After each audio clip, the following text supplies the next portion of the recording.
उसमें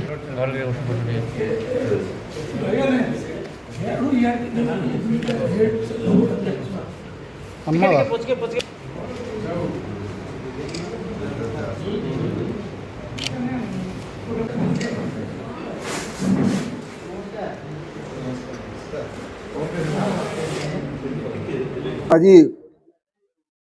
देशर स्वाधीनतार दिवस है 1947 अगस्ट 15 पर आज दिन में 80 वर्ष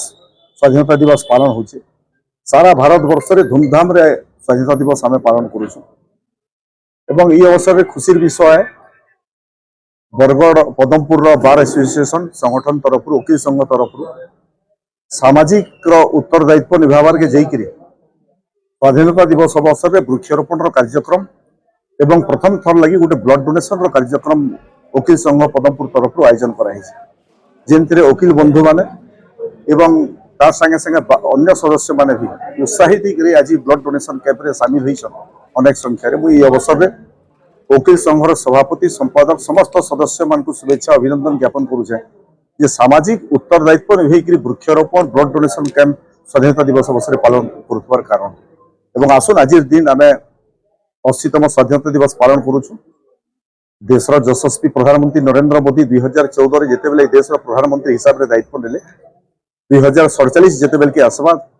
देशर आजादी 100 वर्ष से समय भारत वर्ष गोटे विकसित राष्ट्र निर्माण हेबा दुनियार गोटे शक्तिशाली राष्ट्र निर्माण हेबा एवं आत्मनिर्भरशील भारत हेबा ई संकल्प लेकिन मोदी जी देश के आगे बढ़ाउछन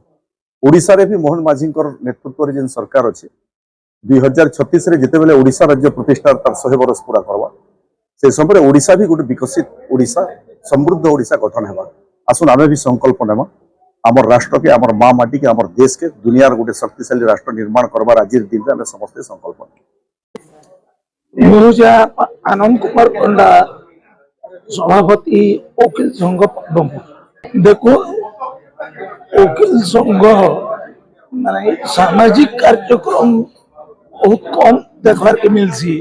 किंतु आज आम ऐतिहासिक पदक्षेप नहीं गोटे सप्ताह अगर वृक्षारोपण भी करूँ आज आम संघ तरफ एक मेगा रक्तदान शिविर आयोजन करूँ बहु संख्यार जो मैंने रक्तदाता आसिक उपस्थित होकर पंजीकरण कर सारी रक्तदान एक महत्दान तो जो मैंने भी आम समाज समस्त कर्तव्य अच्छी केमी रक्त अभाव कौन सी रोगी मृत्यु न हो से समस्त अनुप्राणित रक्तदान करने उचित। मो ना हरिशंकर सिंह वकील संघ पदमपुर मु संपादक अच्छे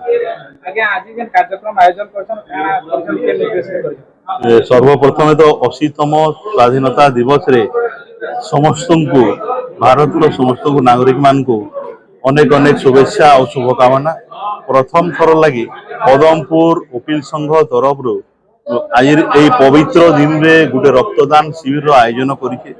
आम बर्तमान देखुचु पद्मपुर रक्त भंडार रक्तर घोर अभाव देखा आम ये रक्तदान देवार द्वारा आम गोटे मूल्यवान जीवन के बंचे परमा ये उद्देश्य नहीं आज ये रक्तदान शिविर आयोजन करी आगामी दिन रे भी मध्य